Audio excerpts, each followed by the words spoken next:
Do you want promos? I could do a quick promo. This is Weazel News.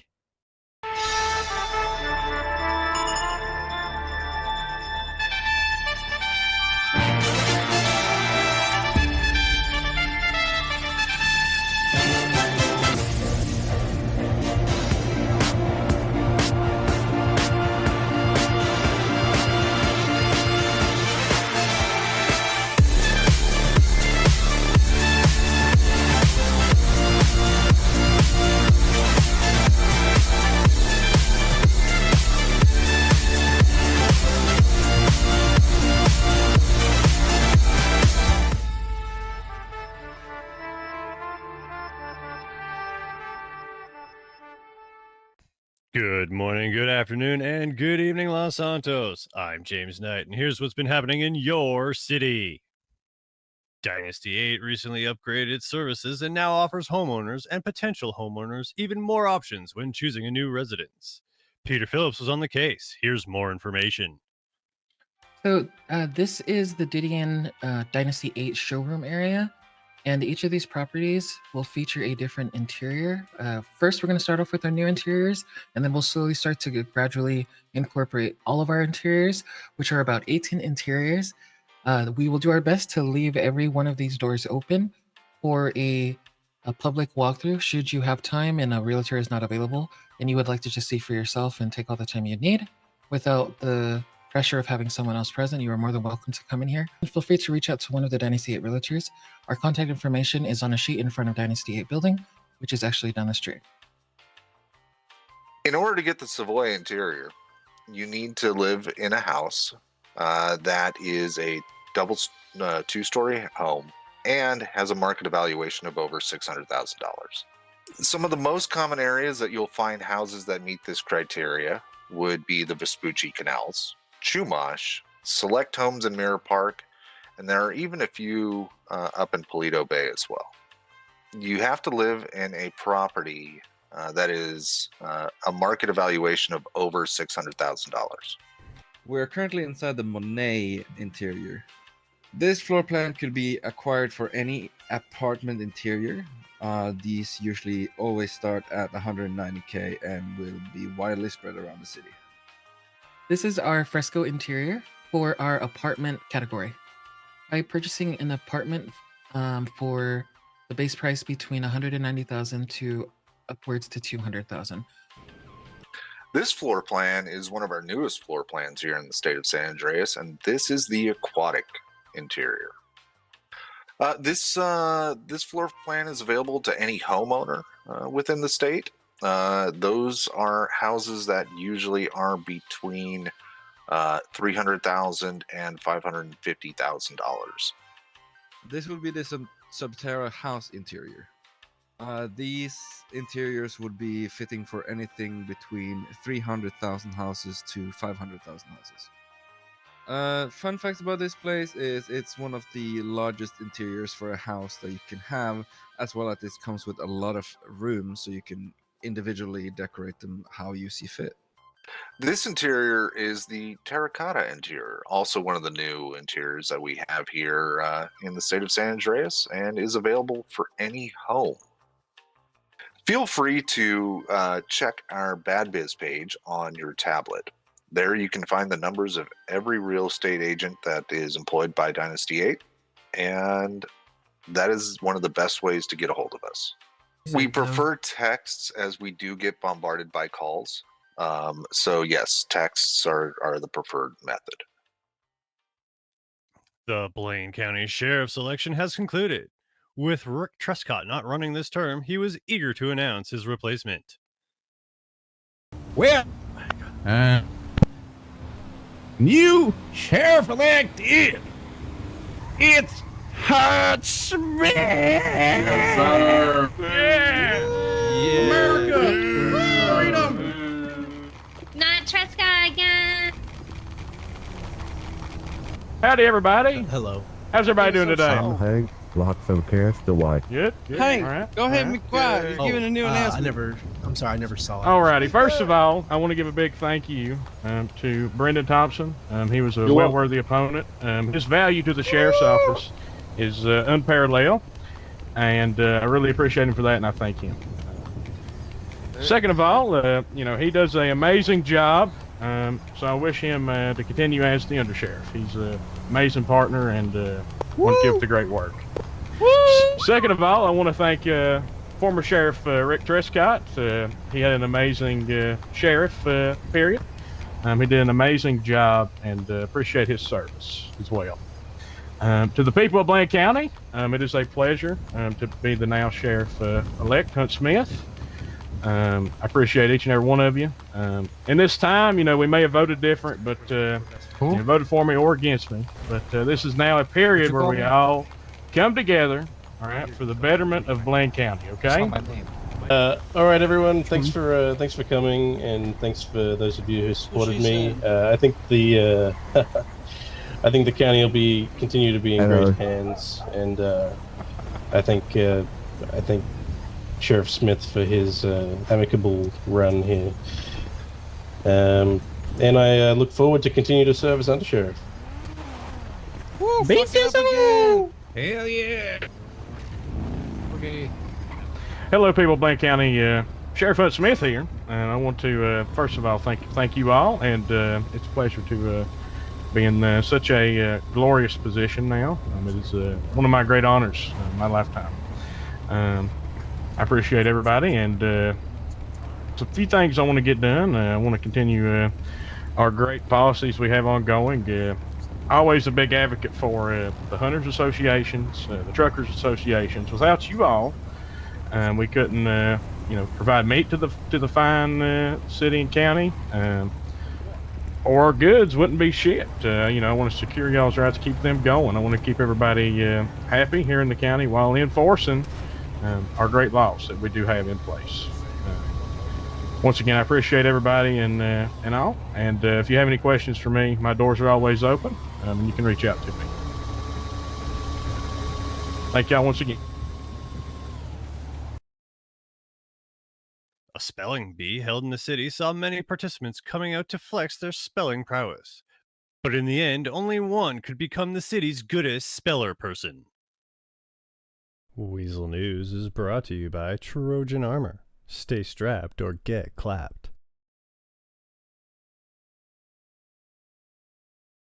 The Blythe Lane Charity has a brand new home in Los Santos. New residents to the state are encouraged to seek them out. But don't take my word for it. Here's Connor and Emma O'Shea to tell you all about it. The charity itself, I've been doing charitable things since I returned to the island back in August of 21. That year for Christmas, I was going around lovely girls that were in a tragic situation. I took them with me around the island. We were helping out the homeless out here. I actually run a charity back home. It is the same name, but over there it's more in the form of a pub. Everything that we get there, we help out the homeless and the less fortunate, things like that. So while I'm here, the point was to do the same, do something similar. I might not run a restaurant, but what I can do is go help people. I work at the hospital. I can take the money I earn, and I was doing that. And I was going to restaurants, and I was delivering food to the homeless in all parts of the state of San Andreas. And then things sort of continued from there. We ended up in Cayo Perico the following year, so last year.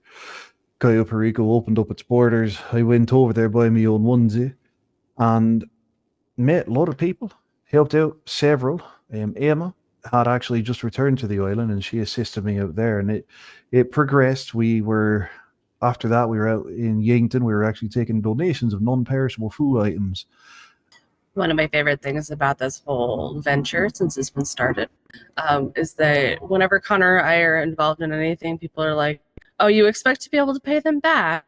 And we've got friends that are similar in that whole mindset of, I don't necessarily need money for smaller things. Like, we're not the absolute richest people in town because we spend our money on other people quite often. But helping somebody out with things like that. I helped a guy that had come in who was trying to put an event together, and he was like, I'm trying to do this raffle, and I ended up donating money so he could buy the prize for his raffle because I wanted to see his event succeed. That's what we're about.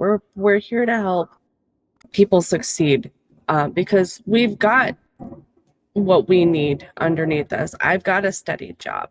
I also give free not financial legal advice. I am a pro bono lawyer with Thompson and Associates. So there's lots of different. We're bringing people's strengths in here and willingness to volunteer those skills for non-monetary reasons to help people do what they want to do in town. There's other things down the pipeline that we want to do. We're just not going to put it out here to the news for everyone just yet. Because then you spoil the secrets. We gotta keep some surprises. Weazel News is brought to you by Premium Deluxe Motors. Dream it. Drive it.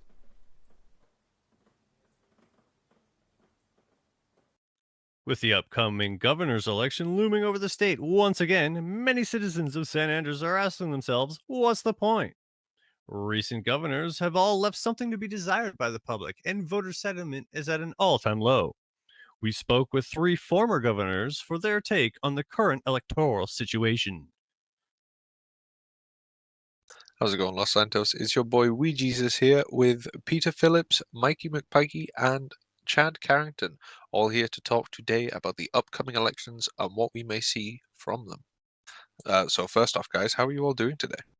I'm doing pretty well, Jelly. Thank you for asking. It's all good. Yourself, Mikey? Doing fine. Just got off a Caps marathon. Hoping I can catch the last half of it and get this over with. We'll get through quickly. And finally, Chad? Oh, I'm doing pretty good. I'm just coming down on that Zaza right now. Hell yeah. I know about it. Hope it's that stuff from the Ganja Grotto. Wink, wink. Anyway, so first question that I've got for you guys, I suppose, is with the elections coming up, what could you kind of talk about from your experience in building up to the elections and what you had to do? We'll start with Chad. The biggest thing I would say about, the campaigning election is focus on your brand. People are going to vote who they know, regardless of your political views. People are going to vote who they know. So, do those debates, do those speeches, do those public interviews, get your face everywhere you can, and people will vote for you. Okay, yeah, I can definitely see how that definitely with yourself choosing to focus on the brand and getting people to know you more definitely had an effect in getting you the upper hand, as well as having a solid kind of political standpoint at the same time. But thank you.